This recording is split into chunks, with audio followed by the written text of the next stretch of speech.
Corina Sanchez, tinutulungan raw dati ni Leo Marcos at binibigyan pa ito ng 1 milyon. Panoorin natin ito. Yung malalaking vlogger, pangalanan ko na, kumari ko pa to, si Rosmar. Yung ano ba pangalan nun? Malalaki, may artista pa. Puro plastic yan eh. Puro plastic yan, for the views lang yan. Kahit si Corina, si Corina no, pupunta sa bahay ko yan, Corina Sanchez, pupunta sa bahay ko yan, hihingi ng tulong eh. Binibigyan ko yan, 1 milyon eh. Totoo yan, kahit itanong mo yan kay Corina Sanchez.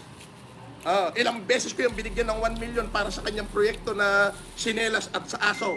Yung sa mga aso-aso. Si Rosmar na may kumari ko yan. Inaanak ko yung anak niyan, yung binintyagan sa Tagaytay. Hindi ako nagpakita.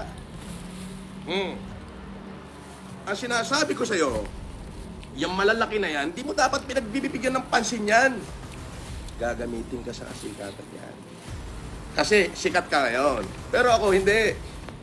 Kasi ako hindi ko na kailangan sumikat. Kilala ako sa buong Pilipinas eh. Kahit saan ako lumakad, idol. Idol. Bakit? Natulungan ko sila.